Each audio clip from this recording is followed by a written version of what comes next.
here with us. If you have any questions during the stakeholders meeting, please feel free to share the questions on the chat. You are welcome once again. I am one of the facilitators, Abata Malebu. I am a junior researcher and a dialogue facilitator at Tales of Tenny. I'm now going to hand over to my colleague, Steph Snell, for the meeting overview. Over to you, Steph. Thank you, Siabata, and hello, everybody, and welcome. It's fabulous to have you all here. I'm just going to give you a bit of context. So, Tales of Turning specializes, if you like, Go find out from in them how they feel about using social media. The two teams go ask for advice. Thanks. Using social media to aid and how it can increase the impact of civil society. So we've been looking through social media, using social media listening tools. All of this will be explained a bit later.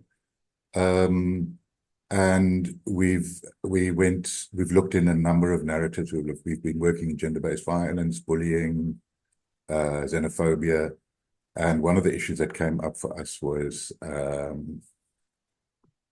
just what's happening with children, with kids' early exposure to social media and the kind of problems that are coming out of that. So there are two initiatives we've taken on that front. This is thanks to the World Childhood Foundation. The one is around looking at how kids themselves can develop some kind of peer support system at a school level or at a primary school level. So that's the one aspect, and then the other aspect is the actual online research. So this stakeholder meeting is to share some of that with you and to get some of your reflections around that. So without further ado, I'm going to ask Jenny to take you through that. Thank you. Thanks so much, Steph and Siabata, for the introduction and for everyone for being here today. So this is really, as Steph said, to get your input as well of the next steps on this initiative and your thoughts and your reflections. So I'm going to present on the work that we've done, and afterwards we'll go into interactive breakout rooms where we will have reflection questions. So at Tales of Turning, we really start off by gaining a deep understanding of the narrative that we're working in. So in this case, child online safety. So we actually go to social media and start looking at what are the conversations that people are having there. The first step is to find keywords. So keywords are words, phrases, or hashtags that can be used to search for topics related to child online safety. So we found over 100 keywords. This really gives us insight into how people are talking about these topics related to child online safety. How are they grappling with these different issues? And also, we work in the different South African languages, but also looking at what colloquial language people are using. So it gives us an overview of the terms that are being used, like sharenting, Reddit appearance, and different colloquial language that's being used. Then we also work with different hashtags like million kids, be aware, protect, and prevent. So that is the first step in really understanding the terminology and collecting the keywords. From this research or time that we spent online, we developed observations reports, and there were really interesting insights. So some of those around kids' algorithms and brain rot content. So a lot of concern around short video clips that leaves children spending hours online just watching them without any constructive engagement. And then there was also something happening around AI and cartoons, where AI would be used to take cartoons that are traditionally seen as really safe, so well-known cartoons that our parents really see as safe for children, and adapting part of those cartoons with harmful content. So if a parent looked at what their children were watching, they would think they were just watching a regular cartoon that they thought was safe, but then it would be part of it would be adapted with AI to have harmful and problematic content.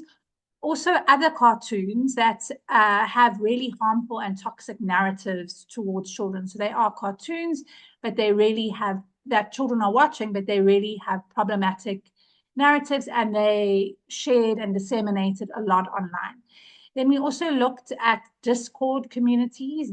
This is a community around gaming platforms, and there were really harmful groups that are problematic for children around self-harm and around eating disorders. So there was a lot of problematic content found there in these Discord communities. Then there was conversation around sharenting, where parents share a lot about their children online, so photos and information, without realizing the risk that this can put their children at. There were engagement around and concerns around online grooming, where children might be engaging with someone they think is their age, but actually turns out to be an adult who is grooming them. And there was very concerning conversation around minor attracted persons, so MAPs, where pedophiles were almost trying to rebrand themselves and saying they don't want to be called pedophiles, they want to be called minor attracted persons, MAPs. And there was a lot of pushback from mothers and parents in this conversation, where they were saying this is a very harmful and toxic way of people trying to rebrand pedophilia. So after this observation report, the next step was to actually go and engage online.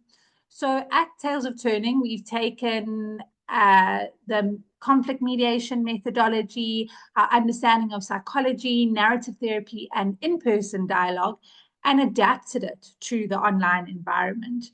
So there's three parts of this. We actually go and engage online, and there's three parts to the methodology. The one part is really deepening the conversation. So asking curious questions to understand where the person's perspective comes from, and getting them to reflect on harmful beliefs.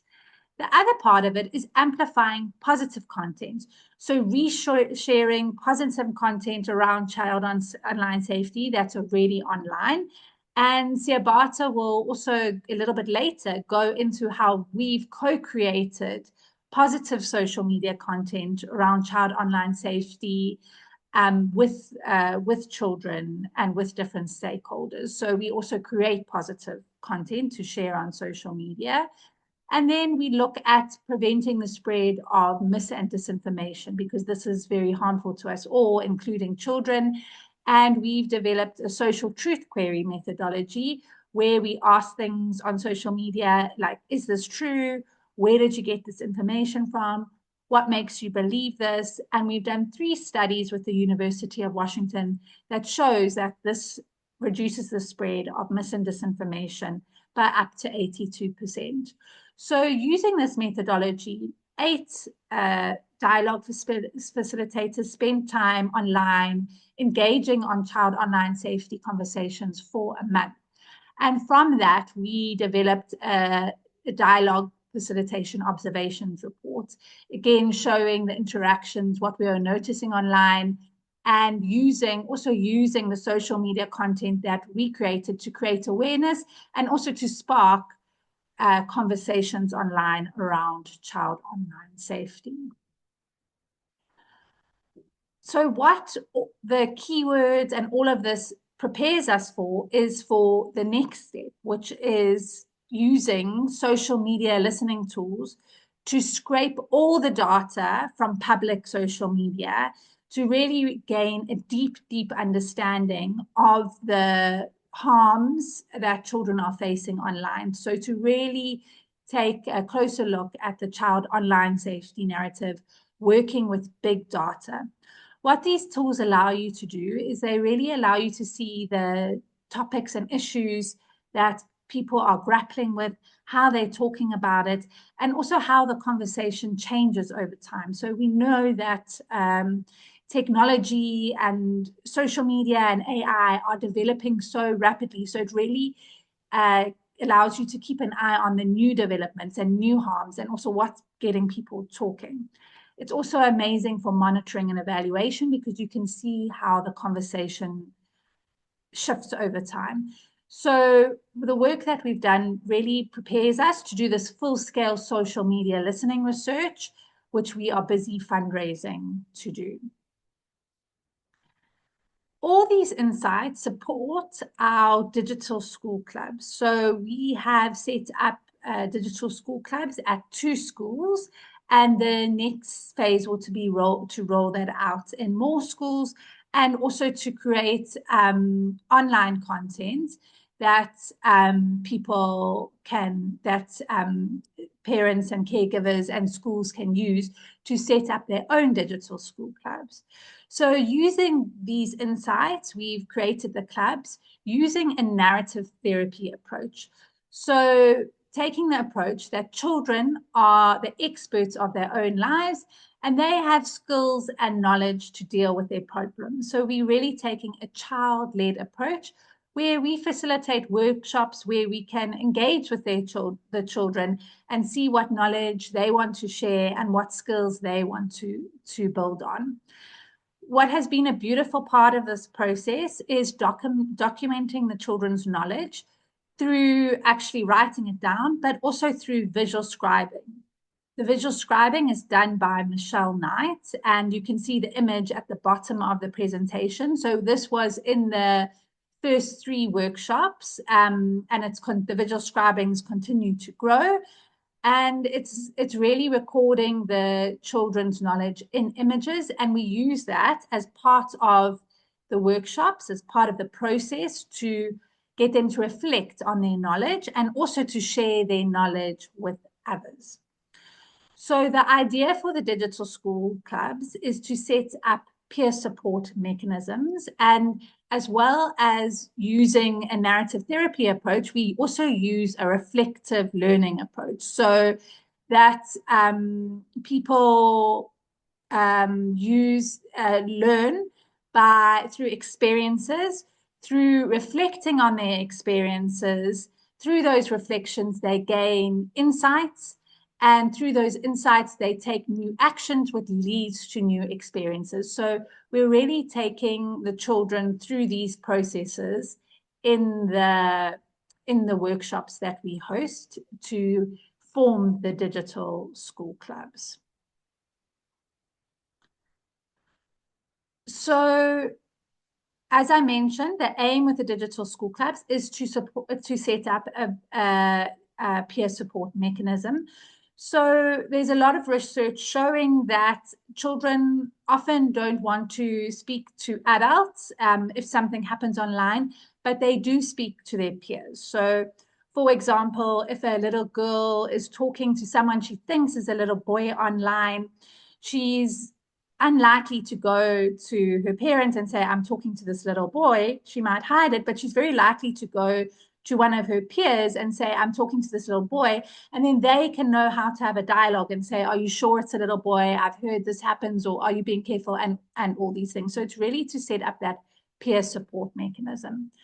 How we've done that is in the first workshops, we started out by having discussions with the children of what do they think the benefits and the harms of social media are. So what do they feel are the positive and negative effects of social media?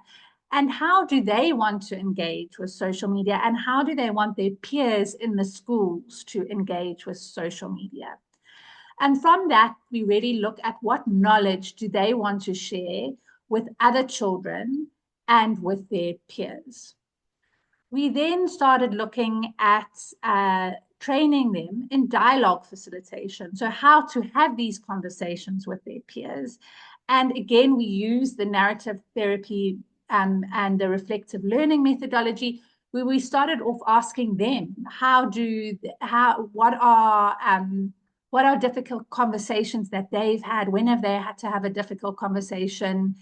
What skills did they use? And really firstly unearthing their knowledge and then building on that knowledge of looking at what are the skills required for dialogue facilitation. And we did this through different activities like group discussions and role plays and different exercises to look at listening skills, asking curious questions, and then also the what blocks dialogue, so what would hinder dialogue. From that, we really deepened the formation of the Digital School Club, and we really wanted them to take ownership of it. So they've come up with the name of the Digital School Club, with what its mission is, what its vision is, and they've done different activities like sharing in school assemblies. A very exciting activity for them was they came up with messaging that they wanted to share with other children, and we've developed that into posters, which Siabata is going to come into, and actually put that up in the school. So instead of, you'll see on the posters, instead of saying, don't do this, don't do that, and coming from an adult, the poster is actually designed to come from peers, and peers saying this is what we're experiencing, and making it relatable to other children to create awareness.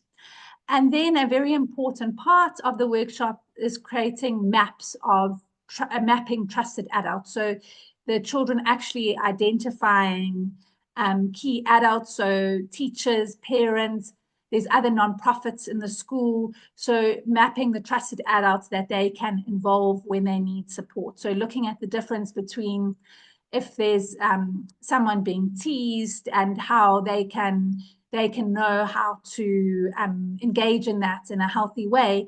But if something escalates and it's bullying or something serious, they need to reach out to a trusted adult for support. And also looking at encouraging their friends. If a friend comes to them and has something happen to online, encouraging them to reach out to a trusted adult for support. So that's a very important aspect of this, is having that conversation and mapping that network of support for the children.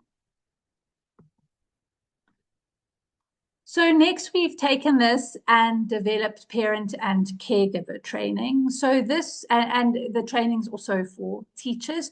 So this really centers the children's knowledge. So it takes the knowledge from the observations report, from the digital dialogue facilitation, and the children's knowledge, and centers that children's knowledge at the heart of the training. And it looks at working with parents and caregivers to understand the online risks, then to have conversations with their children to co-create guidelines for using social media. So really to develop that with their children. And then most importantly, developing their dialogue skills to have these conversations with their children. So always to keep the communication lines open, and to make sure that their children understand, even if they make a mistake online, that they still deserve support, and their parents will still be there to help them. So to make children less likely to try hide things, but rather reach out to their parents for help. So over to you, Siabata. Thank you, Jenny Lee. On this section of the presentation, as stated by Jenny Lee, we'll be looking at targeted digital content around child online safety. So our group of dialogue facilitators created content which is in colloquial language and different South African languages. You can go from isiZulu, English, Xhosa, Setswana. The content is very relatable to children, as you can see on the screen, and it children in a position that they can identify themselves with the content. The designs were created with the messaging that was shared by stakeholders, and a child online safety interactive webinar by Tales of Tinning, and insights from a child safety observations report that we did earlier. And the designs were also created with the messaging of ideas children themselves, of what they to see on the posters around their school, and of the content that they would on online platforms around child online safety, and the content that they are likely to engage with if they see on online platforms. The designs were in 4 different categories. The first batch, or the first category, was created with the messaging from the brainstorming sessions that we hosted, or that Tales of Turning hosted with stakeholders, to co-create messaging that to see on the designs, and messaging that they thought or knew that it would be relatable to some of these stakeholders. Included people children on a daily basis. It included educators, it included social workers, and it included caregivers as well. And then the second and third batch was created with messaging that was co-created in an interactive webinar, child online safety interactive webinar, and the observations report. And then the third, parental tips, which was created the messaging was created by the children and stakeholders, in which children gave us ideas of how they would like their parents to their presence on online platforms, the support that they would like to receive parents on them navigating their online support, and also the support that they would like to receive from teachers, their online presence. I remember in one of the workshops, one of the said something that is very interesting, saying that they now view social media as the modern age library, and what they would like to do is that they would like their parents to instead support them on their presence on social media, instead of just not at all be present on social media. And the last batch of the designs were around school posters, which were created by children themselves, which were created with insights from the workshops that we had with children, insights of what to ask other children who are not part of the workshops, and also the design the children think the rest of the school will engage with. First one, looking out for each other. The question is, who are the types in your life? They believed that a lot of children with these posters and would want to engage media platforms around these posters. The second poster is around parental tips, or advising parents rather, or caregivers, how they can their children who are on online platforms. The last is in isiZulu, and it encourages children to also just speak about their mental health, speak about some of the challenges that they find online which might affect their mental health, which is one of the that we got from the workshop. If you have any questions in terms of the designs, you can do so.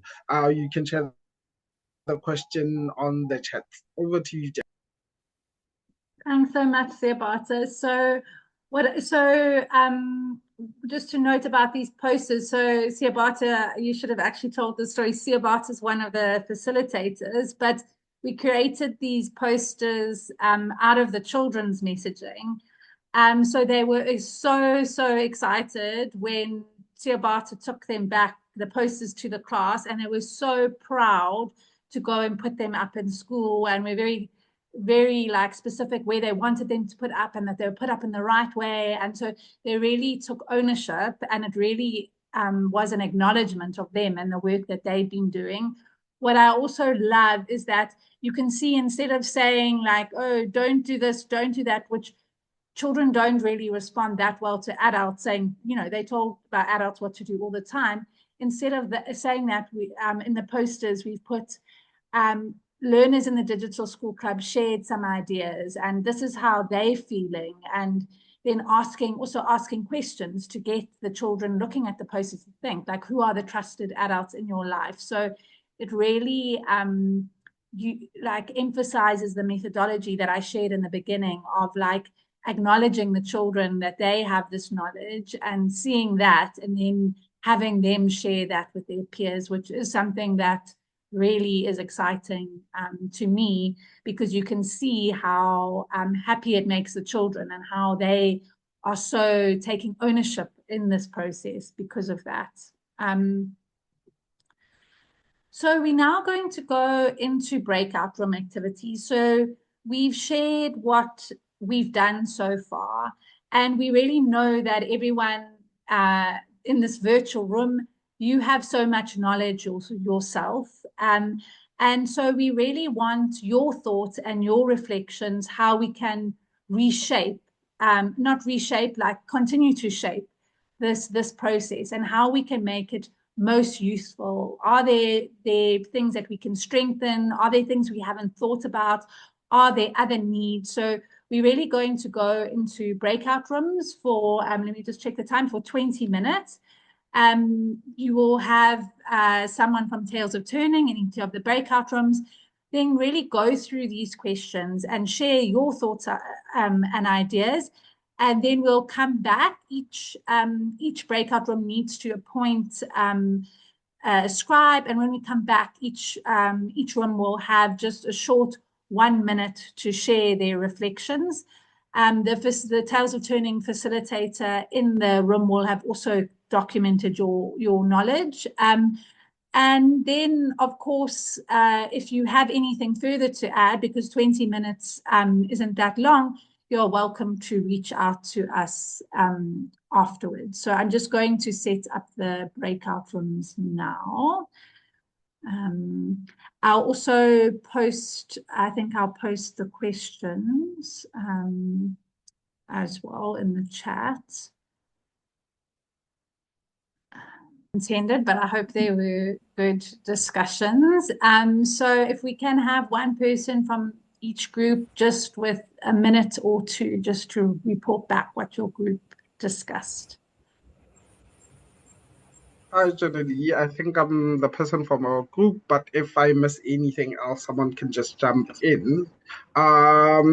So from the breakout room discussion, we discussed the inability of children to discern what is right and what is wrong, what is negative and what is positive on online platforms, in a way that Margot shared that some of the negative content on online platforms is usually made attractive for children so that children engage with it when it's actually not positive content.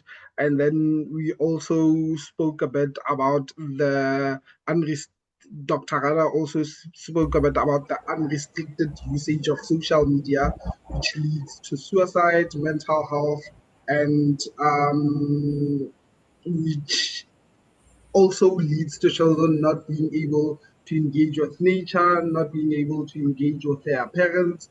And then we also spoke a bit about the alarming rate of social usage in Sierra Leone. Alfred shared that they currently have an outrage or an uncontrollable rate of children using social media platforms in schools, whereby children watch pornographic videos while the teacher is busy trying to teach children, and it leads the children to being unruly in schools. And then in terms of question 3, Margot Margot shared that everything about the project looks really good. It looks great. However, she would advise working with adults as when we move into different, as children usually imitate what adults also do. So it would be great to have the project to also just be across different ages, so that so that adults are also included in the program. I think that's it for my team. If there's, yeah.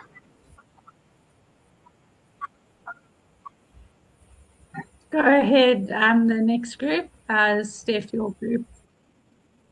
I know I was going to do the report back, but we didn't get actually through question one. Anna, you can do your best. Thank you for the disclaimer, Steph. We got too excited hearing more about the work you guys are doing. Yeah, so I think from our group it was just appreciation for the whole peer-to-peer angle and how important it is for that kind of safe space to exist for these teens to navigate their online risks and challenges together and also bring out positive messaging around what can be done. And it's just really exciting to hear more about your goals of developing these cost-effective approaches to create these safe spaces for teenagers. So it's really exciting to see what is going to come next from 2 schools to hopefully 20,000. And I think one question that we discussed in our group is how are adults involved as support mechanism. And even there, Steph managed to clarify that it's coming from the peers, like who do you trust, who can be involved in the clubs. And from there, make sure that there is that kind of early detection, early support when issues come up as well from the trusted adults in their spaces. So yeah, the breakout space was too short, but it's wonderful to see you guys' beautiful work. Thanks so much. It was too short. I think even if it had been 20 minutes, that's still too short. We could talk about this for ages. I must say it's so lovely just to talk about it with everyone and all your knowledge and insights and ideas from. So for our room, it was really, really interesting conversation about looking at the different contexts. So exciting to have people from different countries and how this relates to their context, and how it could be adapted, both parts that would be useful and then parts that would need to be adapted to different specific contexts. Then also just talking about what a serious issue this is in schools with cyberbullying and stalking, and it's something that's really rising and escalating. I think there was a really useful point made about how social media and technology use affects the development of children, because obviously we know playing outside, and children using their bodies affects their speech development or their learning, all these different things, and how spending too much time on social media and technology is affecting that development. And then also just a suggestion of also having training for social workers and police and different sectors, which I think is very, very vital. We also spoke about, how social media and technology is just rapidly advancing. So there's new risks all the time, and how we are building into our training.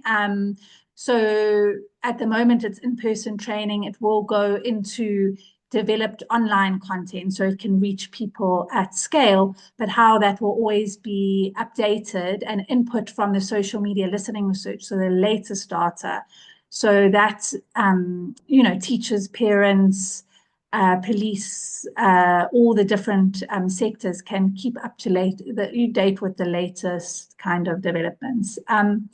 So that's it. Thank you so much for all your really useful input, for being here today. I know everyone's lives are so busy, so the fact that you took an hour out of your day to be here really means a lot. We would love to stay in contact, even in our group. There is such incredible people doing amazing work.